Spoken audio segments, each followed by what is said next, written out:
Merci beaucoup d'être ce matin sur LCI. Bonjour Cédric Villani. Bonjour Elisabeth Martichoux. Il y a une montée de fièvre hier à Paris et En Marche. Est-ce que vous avez reçu, Cédric Villani, un avis d'exclusion du parti En Marche? À ce jour, je n'ai pas reçu de telle chose. Mais hier, effectivement, l'information est arrivée. On a parlé d'exclusion.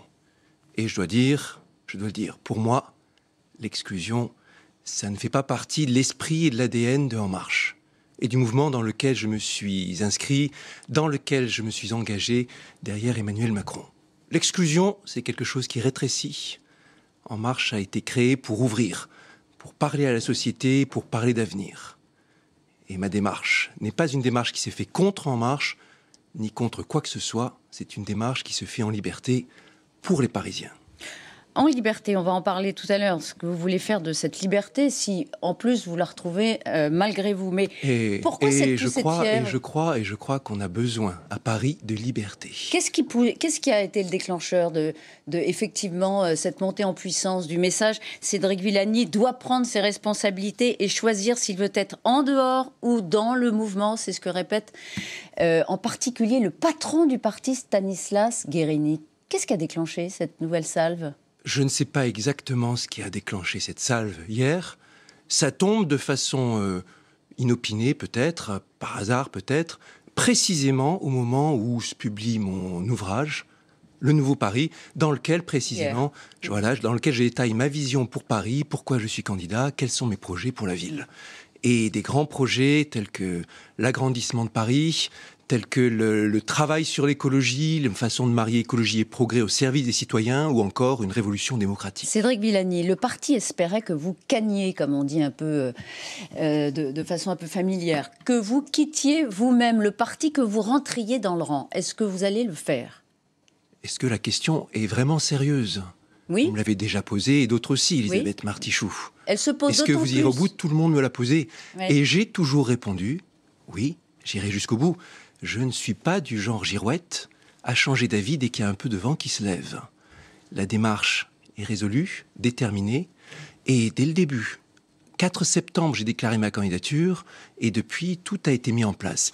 Alors, évidemment, c'est pas simple de tout mettre en place quand on a le soutien d'aucun mouvement et qu'on doit trouver par soi-même les fonds, les ressources humaines, les centaines de bénévoles qui s'activent pour la campagne. Mais aujourd'hui, ça y est, 17 comités d'arrondissement, des chefs de file dans tous les arrondissements, des listes qui sont en train de se constituer, un programme qui est en train de se finaliser, tout qui sera dévoilé dans le prochain meeting le 5 février, et une machine qui tourne et qui a pour seul objectif de créer les conditions d'un nouveau projet, d'un changement d'équipe, mais aussi d'un changement de méthode à Paris. On va en parler. Mais vous déposerez votre candidature au plus tard le 27 février, c'est peut-être aussi pour ça que ça monte, la tension. Le 27 février, c'est la date limite pour le dépôt de candidature. Oui, nous sommes encore loin du 27 février. La candidature sera déposée.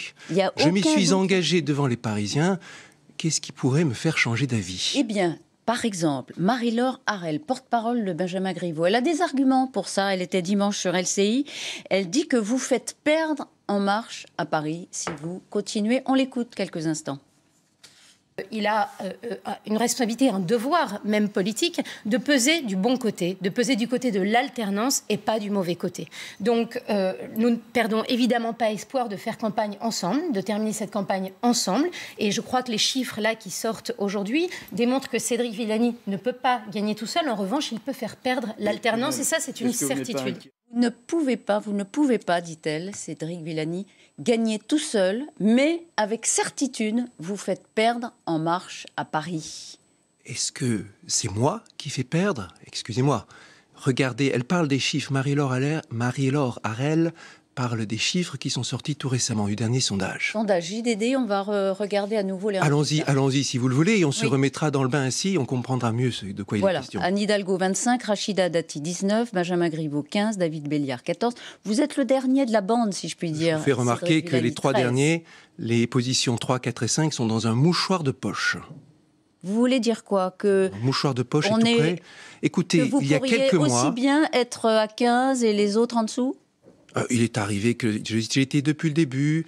Alors, depuis septembre, depuis le début où je me suis dit peut-être je vais candidater, depuis le début, entre 12 et 15. Stable. Dans le même temps, j'insiste là-dessus, nous avons une candidature officielle de La République En Marche qui est passée de 21 à 15. Est-ce que vous croyez que c'est de mon fait ? Je ne le pense pas. Si la candidature officielle de La République En Marche, si la campagne officielle n'arrive pas à convaincre, il faut qu'elle en prenne la responsabilité. Ce n'est pas de mon fait.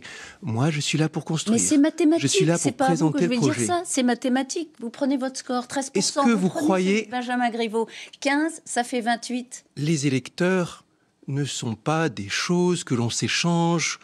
Ils ne sont pas captifs. Ils comprennent bien, quand ils s'engagent auprès de quelqu'un, c'est pas pour suivre ses instructions, c'est parce qu'ils sont séduits par le projet qu'ils font confiance. On l'a bien vu dans le cadre de certains ralliements.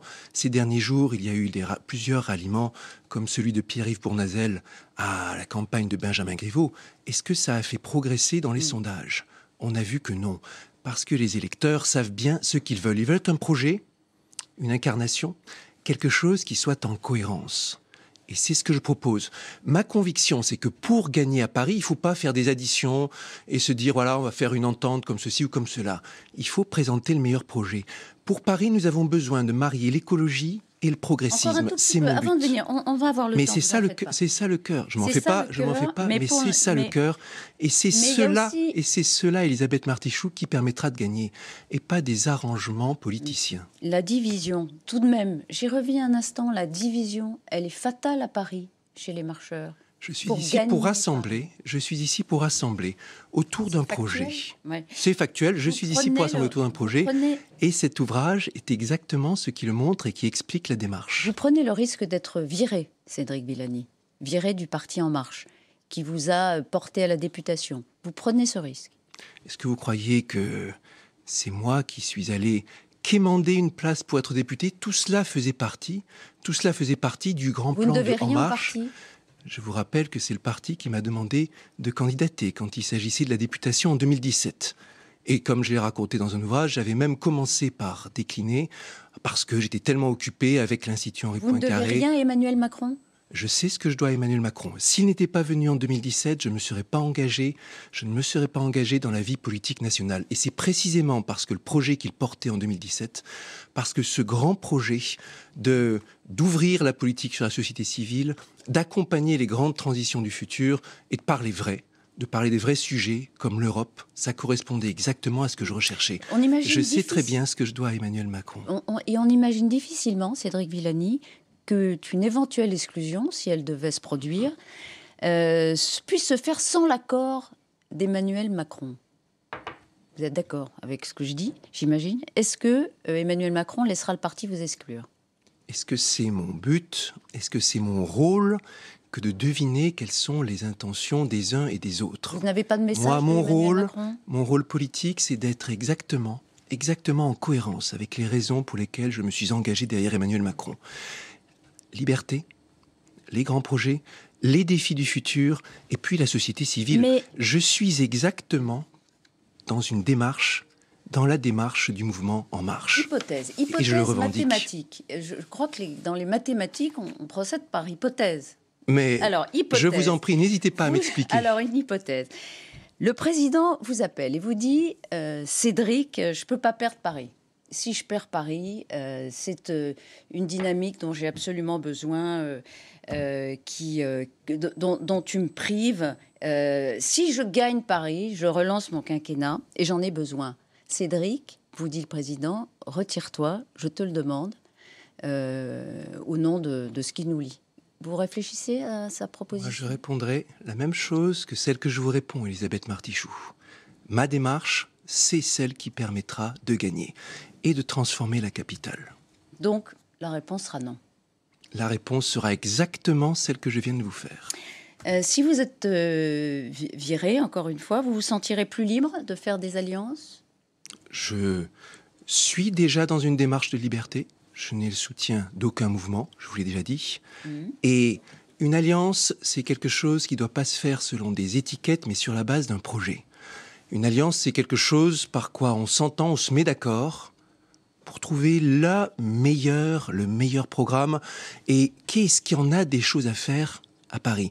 Est-ce que vous croyez que les Parisiens se préoccupent de savoir si tel ou tel coup de fil est passé, si telle ou telle personne s'entendent ou pas? Ce qui leur importe, c'est qu'on leur offre le meilleur projet et qu'on leur parle vérité. Permettez-moi d'aborder le sujet, l'un des sujets qui me tient le plus à cœur. Je pense qu'aucun autre candidat n'en a parlé avec autant de ténacité. L'agrandissement de Paris. Alors c'est tout le sujet de votre livre, le nouveau Paris. En tout cas, c'est un point très important. C'est pas la réalité augmentée, c'est le Paris augmenté. Vous voulez que Paris déborde effectivement. Ça veut dire que on va s'y arrêter quelques instants et puis on reviendra quand même à votre situation politique. Mais ça veut dire que vous ferez des investissements en dehors de Paris pour que les Parisiens puissent vivre mieux aussi à l'extérieur de Paris. Ça veut dire surtout qu'il s'agit, pour des raisons aussi bien pragmatiques que pour des raisons de progrès, de reprendre le sens de l'histoire. Paris, ça s'est agrandi par vagues successives. La dernière fois, c'est en 1860. Des quartiers comme Belleville, Ménilmontant, Auteuil, qui auparavant étaient à l'extérieur de Paris, se sont retrouvés englobés dans Paris. Heureusement qu'on l'a fait à cette époque. Aujourd'hui, de quoi souffre notre capitale? De beaucoup de problèmes, on sait bien.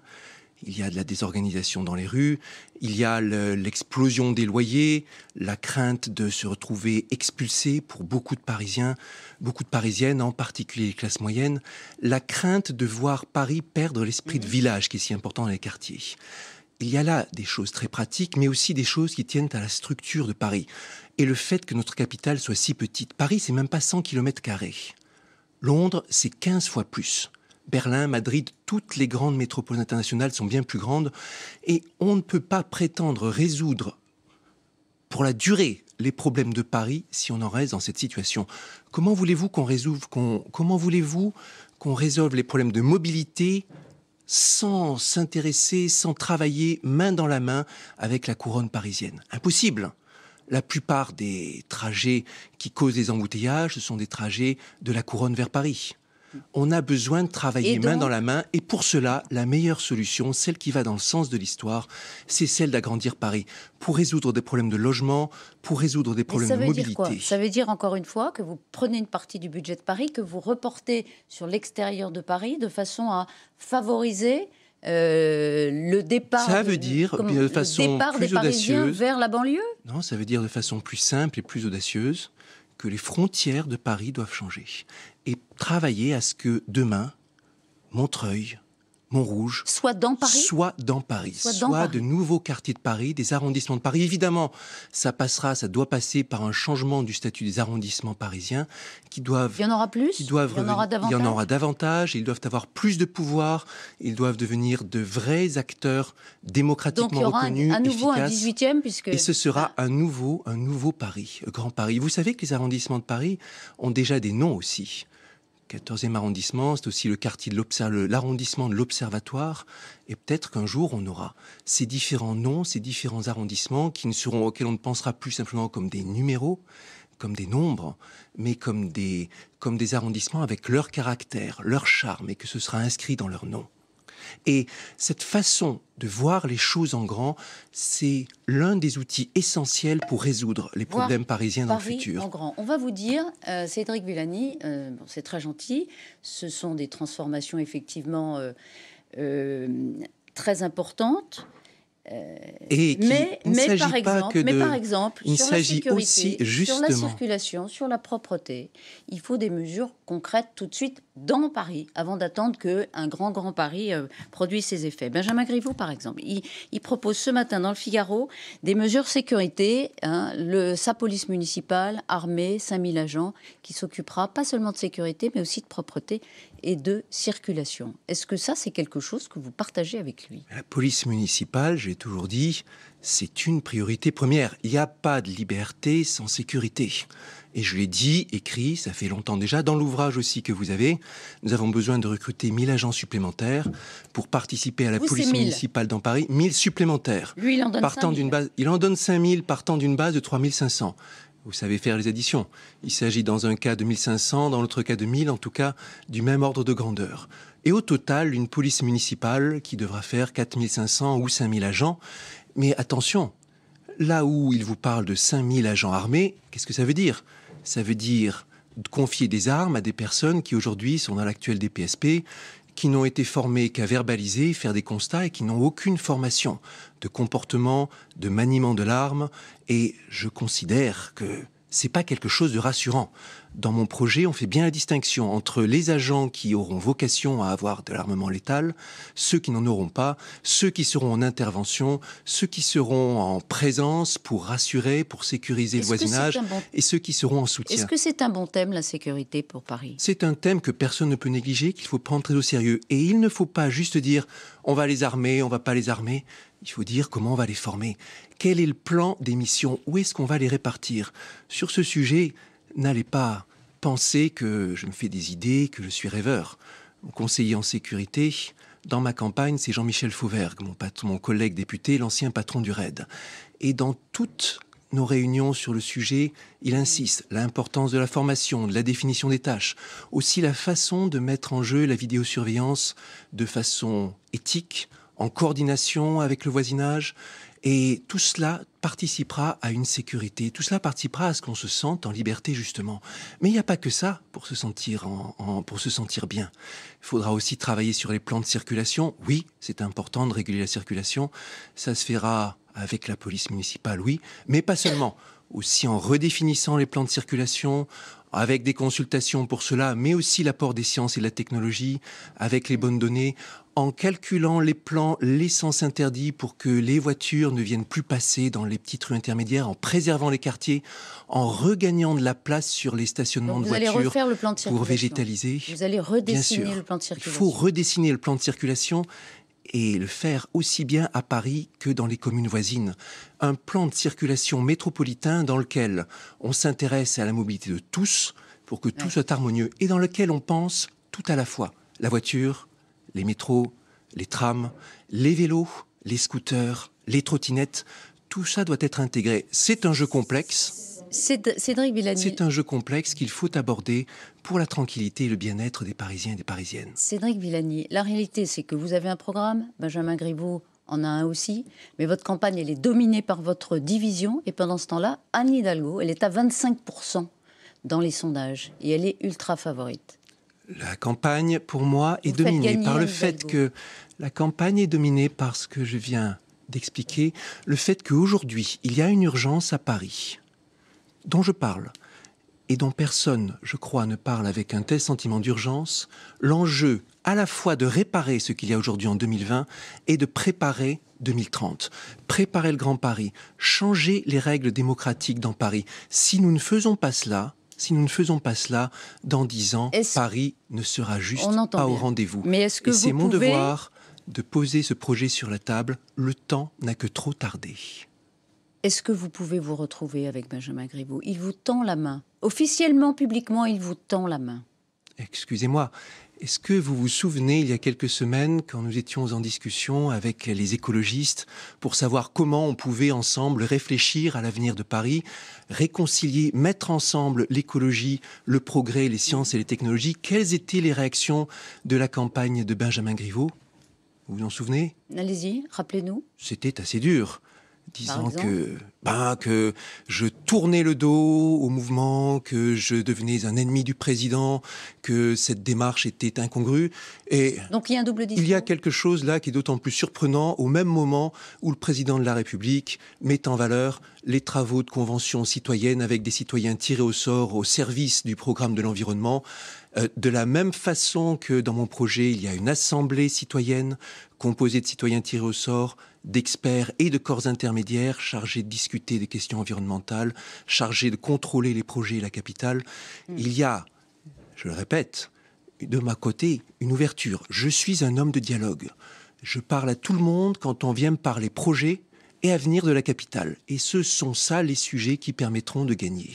Cédric Villani, si Emmanuel Macron vous lâche, vous serez exclu? Est-ce que vous avez des indices? Est-ce que vous avez des signes de l'Élysée? Je crois. Est-ce qu'il va vous lâcher? Je crois que j'ai déjà tellement répondu plusieurs fois à la question. Mes comptes, je dois les rendre aux citoyens, aux Parisiens, à ceux pour lesquels je me suis engagé dans la vie politique. Et la promesse pas seulement de faire campagne pour remplacer une équipe par une autre, mais de faire différemment, de changer de méthode, d'impliquer davantage la société civile, et la composition de mes chefs de file à Paris le montre mieux que celle de n'importe quel autre candidat. Donc pas de contact avec le président, c'est ce que vous nous dites ce matin. Et ce qui se passe entre le président et moi ne regarde que nous.